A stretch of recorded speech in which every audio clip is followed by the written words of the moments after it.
this program that these tykes are pushing is a language skills program. And we don't know how long people have been bursting into this place. This may be the source of language.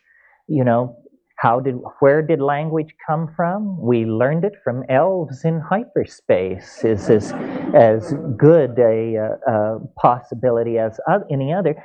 And this is still ongoing. This language reformation program. They want us to activate our language forming ability. And language in the DMT flash, as I said this morning, it's something beheld. Syntax is something potentially to be looked at, not to be heard. And we don't understand this because for us, language is something that you hear. We can't imagine a language that you see. But have you ever noticed the way in which we preserve clarity of intention in language with verbal metaphors? We say, I see what you mean. He painted a picture. It means we unconsciously believe that truth will be beheld. And some of you who are students of the ancient literature may know Philo-Judaeus, Hellenistic Alexandrine Jew, absolute contemporary of Christ, born before, died after. And in one of his treatises on the Logos, which he was always talking about, Philo-Judaeus presents an etymology of the word Israel, talking about the word Israel. And he says, Israel means he who sees God. This is the meaning of the word Israel. And then he goes on to say, this he who sees God, he's talking about that. And he says, what would be the more perfect logos?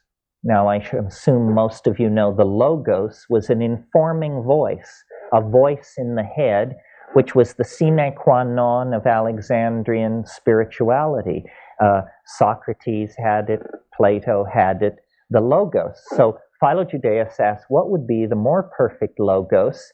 And then he answers his own question. He says, the more perfect logos would go from being would go from being heard to being beheld without ever crossing over a noticeable moment of transition. Well, that is precisely what you encounter in deep psychedelic experiences and the DMT flash. You behold the logos. In the initiation of the experience, you don't behold it. You hear it. It sounds, in Michael Harner's wonderful phrase, like the sound of rushing water, or like the sound of tinkling bells. And it's very far away.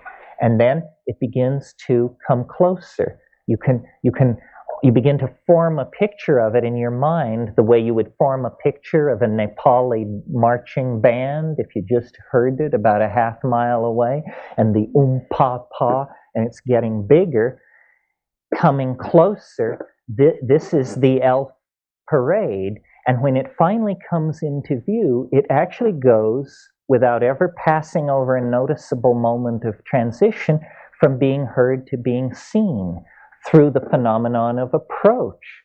You hear it before you see it, then you see it far away, then you see it very close, and when you see it very close, who cares what it sounds like because you're seeing it.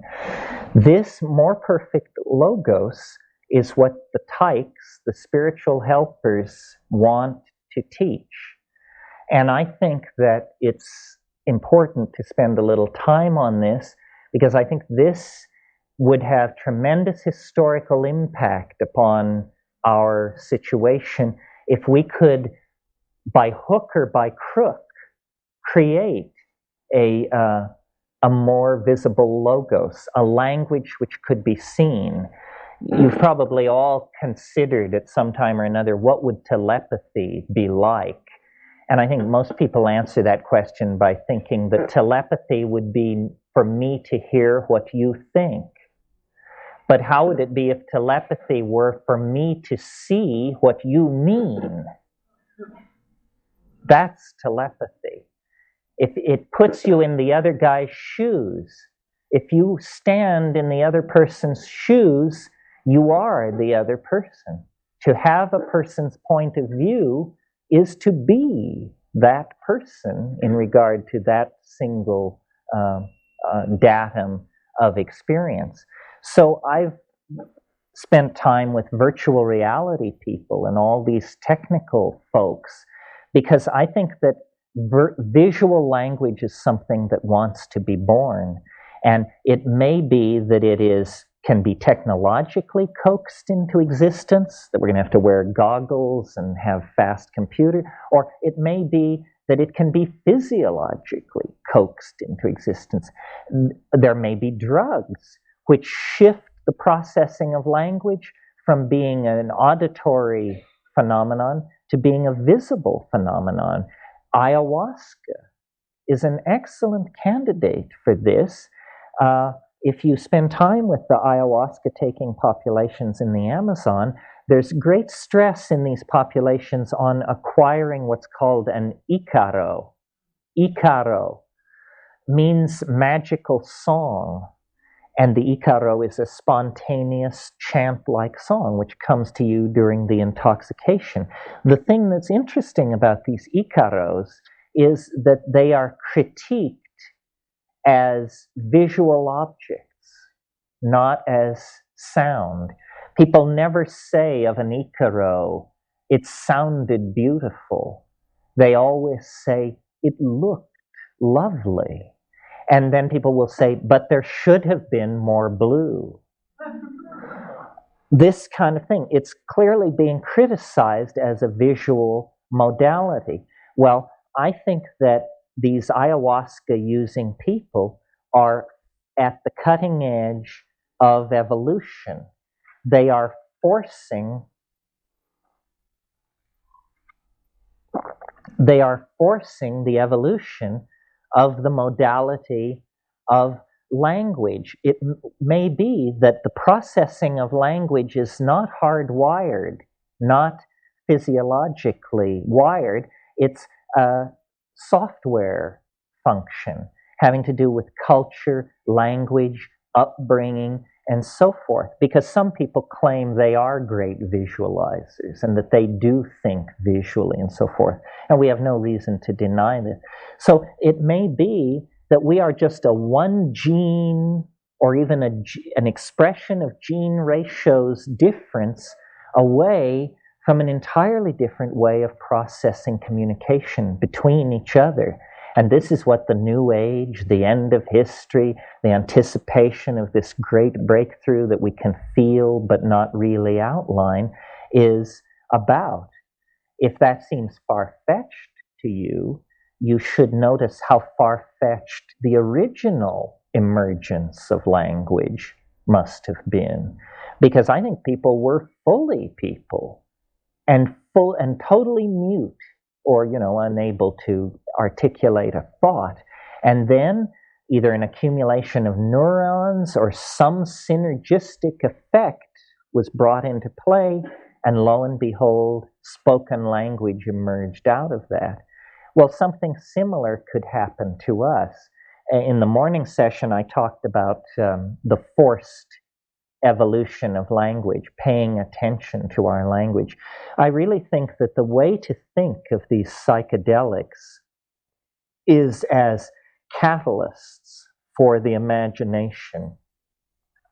If any of you are chemists, a catalyst is something that when you add it to a chemical process, the process is tremendously speeded up. But in the end, the catalyst is not destroyed.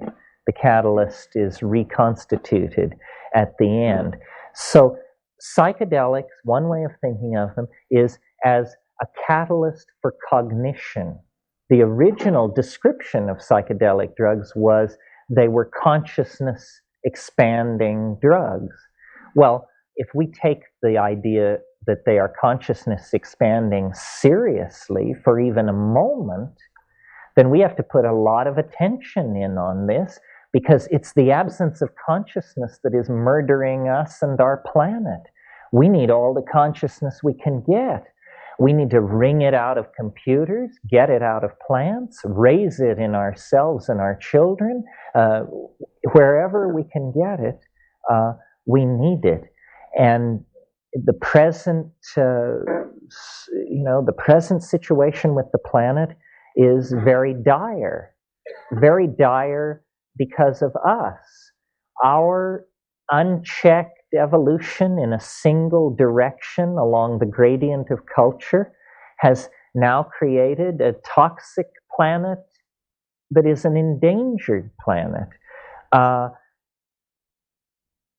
Since this situation has arisen entirely within the confines of history, aren't we going to have to look outside of history in order to redress this problem? I think so.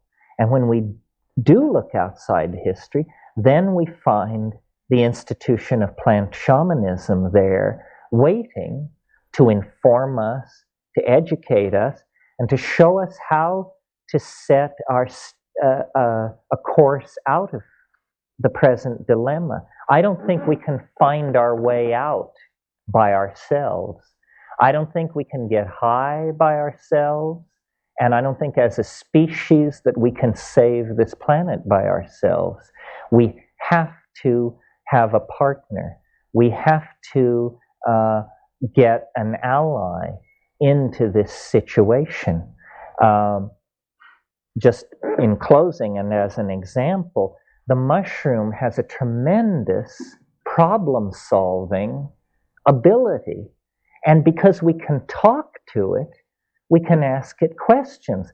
We can actually get a non-human perspective on human problems.